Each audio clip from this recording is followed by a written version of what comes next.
going back to the opener before we get into this coming week, you know, there's a lot of positives and a lot of negatives, a lot of things to work on, and a lot of things that we're excited about, and some things that we weren't. So, you know, turnover margin was a huge point of emphasis in that game, and they were plus 1.5 per game over the last 30 games as a program, and so to be even in that game I thought was good, and a key takeaway for us.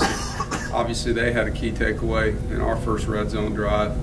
I thought our third down offense was exceptional, and you know, really did some spectacular things on some key third downs. Obviously Jacoby Myers had several of those plays for us. I thought our red zone defense, you know, 80% effective down there, keeping them from scoring touchdowns, and obviously don't want them to be down there. You know, I'd be even better, but to hold them out of the end zone that way. Our end of half 2-minute touchdown was excellent. The end of the game drive, continuing to keep the football and then finishing with the score to put the game out of reach.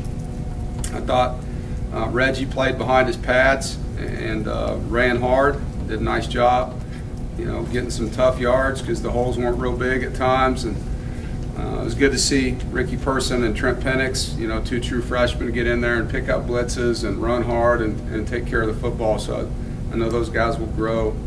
You know, I thought Jacoby and Thayer were both really good playmakers for us on offense, and that was one of the things we're looking for. You know, obviously with Jay Sam and Naheem being gone, who would step up and fill some of those roles, and those guys did. You know, I think Emeka and C.J. Riley's confidence level is just night and day from where it was a year ago, and you can see that in the way they're playing. Our offensive line, it's good to get our 5 starters in and have them play together. You know, we had so many guys in and out of the lineup in training camp for different things, injury-wise, and just to have our starting 5 healthy and for them to get a full day of work like that was really good for them. And there's a lot of stuff they got to do better, and playing next to each other on the line of scrimmage is big when it comes to that timing. You know, it was good to get a bunch of freshmen in the game. I thought Tanner Engel played really well for a true freshman. He gave up 1 touchdown, which is a good learning experience for him when they put their, usually the guy that plays on the outside for them, number 10, lined up in the slot. Just, you know, learning experience for him to understand what's happening. You know, Leem got in there and got a pass breakup. Conti got a sack. So that was great to see. You know, and Damian Darden got a lot of reps in his first game coming off his redshirt year. And then to finish the game, you know, in the fourth quarter, the way we did, outscoring them 7-3 and not giving them the ball back and stopping them on defense.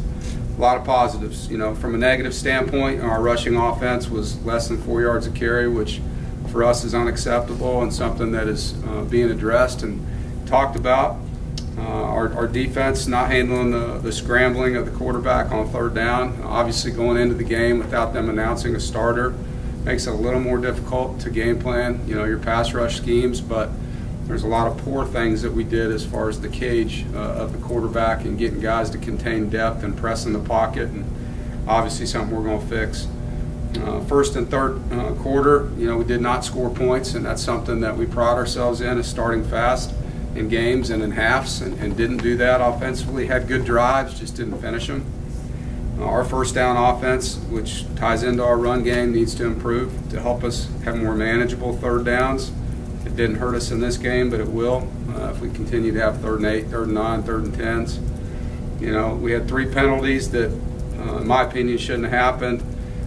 Penalties we control, 2 big hits on the sideline where we got to pull off, and offsides on a kickoff, which is unacceptable to start the season. We had them backed up inside the 5-yard line, which ended up being a 20-yard penalty really, because they got the ball on the 27 after the next kick, and then just getting more points. You know, I think we got to get in the 30-plus range to feel, you know, like we're doing what we want to do on offense and give ourselves a chance in this conference. So a lot of great stuff to look at and learn from. And week 2, you know, the challenge is to improve as a staff, as a team, as a player, and be a better version of what we put on tape last week and take the mistakes off. Whatever you put on tape in week 1, you know, obviously it's your resume, and the teams you're playing are going to test you and see if you can fix those things and if you've gotten better. And just like Georgia State has things on film that I know they want to be better at, we're going to obviously try to see if they are, and they're going to probably do the same thing to us. That's what coaches do. Excited for the first whiteout at Carter Finley Stadium. Really excited. I'm sure our fans will enjoy wearing white in the heat. And so that's my gift to you. The 12:30 kick is wearing white on a hot day. And I think you'll enjoy it. I know the players and recruits are all excited about the Ice Wolf jersey. And with that, moving on to our opponent, Georgia State. Panthers, obviously a new program, but have done a nice job. And particularly if you look at the latter part of what they've been doing, they won their bowl game over Western Kentucky and obviously won their opener. And they were down 14-0 in the opener and scored 2 touchdowns within a minute to close the half and then finish the game with a game-winning drive. And so that's impressive, you know, the way that they've been able to keep it together with a new quarterback. And he really had a nice game. He's a good athlete and junior college transfer, and 3 touchdowns. And he was their leading rusher, 3 touchdowns, no interceptions, over 70% completion rate. So, you know, Ellington really did a good job. The leading receiver in college football is on this football team. And Penny Hart, number 18, and slot receiver, returner, over 2,000 career yards receiving and over 1,000 last year. And so got to be aware of where he is. 4 starting linemen back, and up-tempo offense like we see, you know, week in and week out. And then on defense, you know, a different defensive front and scheme than we played a week ago, a 3-down scheme, whether they're in a 3-4 or moving into 4-down fronts, but different. Not a big blitz team, but a lot of different things coming at you. And secondary that's active, you know, the defensive end, or a buck as they call him, number 44, that's the all-time TFL leader in program history and 3rd in school history in sacks. That we got to make sure we understand where he is. And you know, on the season they're +1 in turnover margin. So another good test, and obviously, you know, a lot of kids on that roster playing against guys on our team they probably played against. You know, there's some kids on their team from Georgia and Florida, and our guys know, and it'll be a fun opportunity to go out and compete against them. And I think a lot of their staff know several of those guys, and they do a really good job. And obviously, their athletic director's a former football player here, so you know, good to have Charlie Cobb coming back to town as well. Any questions? How did you come out of Saturday health-wise? Obviously some guys go down, and I don't know how much of that was football or heat or maybe a combination of both. Feel pretty good. Was down in the weight room earlier, and all the guys were working out. You know, I won't know anything really until tomorrow because today's a big healing day, but most of the stuff we were dealing with was heat related. Just guys needing IVs, cramping and things like that. So talked with our nutritionists and our training staff and our strength staff, and you know, we thought we did everything right going into the game, but we still had some guys cramp, so we got to do some more things that way. But and Darius is doing really well. You know, I'm sure people want to know how he's doing. He's doing great. He'll practice tomorrow, so he's fully cleared.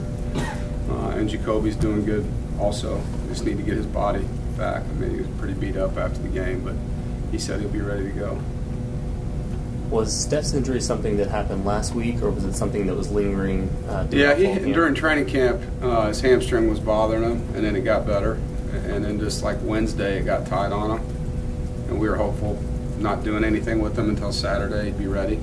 And he tried to warm it up, and it was still tight. So I think he'll be fine for this week, but you don't know until we get out there tomorrow and see how he's feeling. Do you have a timetable for Dylan out there? I don't. Could be this week. He's kind of, Cole was so good in that spot last year that most people didn't realize it, and then you had him, who was he was really good too. Yeah. I'm not sure you have a blocker of that quality other than him, so that kind of affects how you can run the football. Yeah, I mean, when you lose Cole Cook and Jalen Samuels at tight end, and then we brought in Kerry Angeline, who's not eligible yet, and then Dylan Ottenreath and Dylan Palmer out. It's 5 guys. So that position was light in the game, and Darden and Rocchio, you know, were the 2 guys we went with that both playing in their first college football game. There's a lot they got to get better at, but it'd be great to get those guys back, and it's day to day. I mean, it really is with both of the guys we're talking about, Parham and Ottenreath, but we'll see where we're at tomorrow. I'm hopeful. Coach, you touched on the running game. What What do you think was the problem there? Was it the holes just weren't there, or was it the scheme that they had, or just could you address that?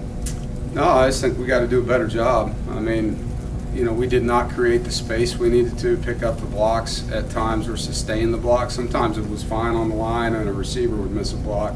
There's a couple times we missed the run key with our back where he could have stayed here or cut it back here. I mean, it's just stuff that you need to see and get better at doing. You know, part of it's having a freshman tight end in there, as Joe mentioned, and part of it's they did a good job. You know, I mean, they packed the box, they press you up outside, and so, you know, there's a reason they were the #1 defense last year at their level. They know what they're doing. They do a nice job. So it'll be a good one to learn from, and I know Coach Ledford and all the offensive coaches gives them something to work hard on this week. Dave, State's run defense has been really good the last couple of years. If you take away some of those quarterback runs, what was your evaluation of the rest of the run defense? You know, I thought we did some good things. I mean, they averaged 1.9 yards a carry on first down, you know, and most of the rushing yards were third down scrambles.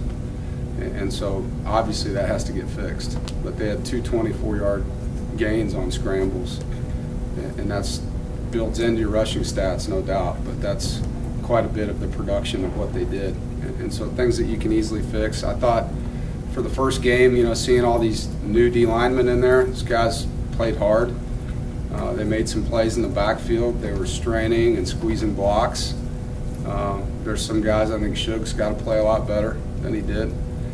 And, you know, we're trying to reestablish line of scrimmages and play in backfields, and at times we did and at times we didn't. But, you know, for the first game, I thought we tackled pretty well. There was only a couple times out in space where we didn't, and, you know, better than we did a year ago for sure in the opener. But I was encouraged.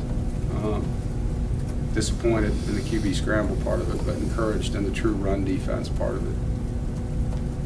There's been a lot of increased talk about player safety. Obviously with head injuries, but shouldn't the weather and the conditions be part of that conversation? And I'm not trying to get you to criticize your television partners, but it doesn't make a lot of sense to play at that time of the day, does it? Yeah.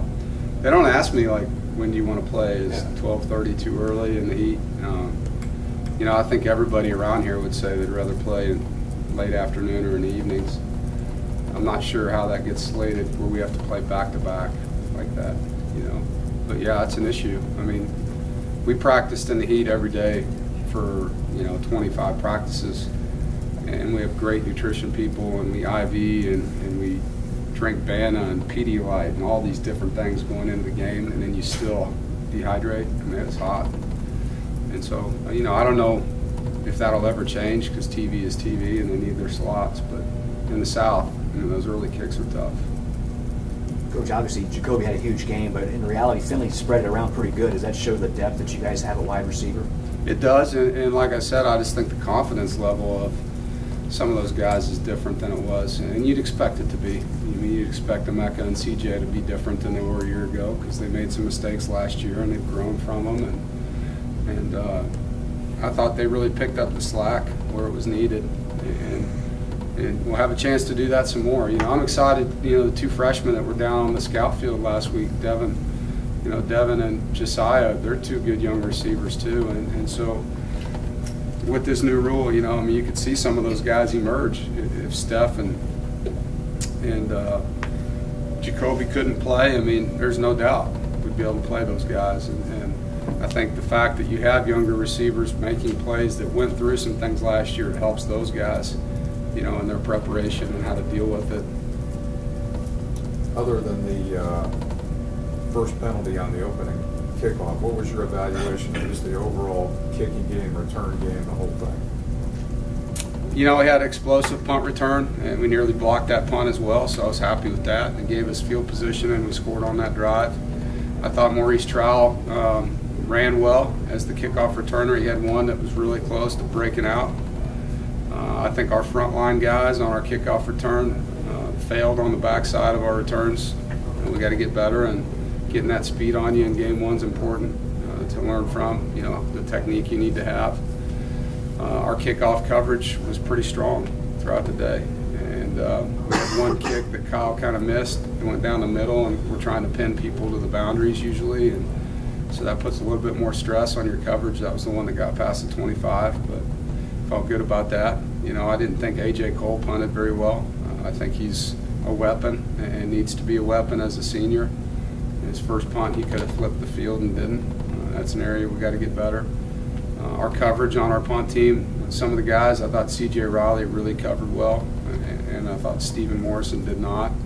On our punt team, he did a great job on our kickoff, but that's an area he's got to improve, and he will. But, you know, I thought for the first day it wasn't glaring. You know, I thought Chris Dunn drilled his first field goal, looked great on his extra points, and just mishit the ball on his other one. And so it was good to see him, you know, go out there and hit it, and his reaction after the miss was great. You know, he knew exactly what he did. So it was a pretty solid day other than how we punted the ball, really.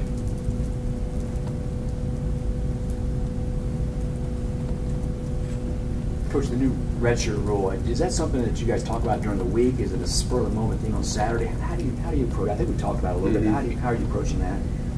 It's based on where our needs are and who's ready. It's not spur of the moment. I mean, nothing's spur of the moment for game day. But, you know, we'll talk about it today and get our injury report and look at our depth charts and see if we have an issue. And if we can solve it without playing a guy, then we will. If that guy's better than who we'd be playing, then we'll play him.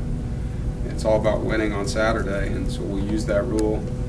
Once we get a guy to 4 games is where you really got to make decisions, I guess. But our goal is to not play a guy for 2 plays and use up one of those games. If it happens that way, it does, but that's not what we're trying to do. So if a guy is ready, and you do want to get him those 4 games, though, right? Oh, yeah, absolutely. The only way we wouldn't is if he's injured or if he's proven that he'd be a liability out there. How much of the offensive package did you display in the first game? I couldn't tell you exactly. I mean, obviously there's plays we didn't call that we had in. I don't know the exact percentage, but there's a lot left in the bag.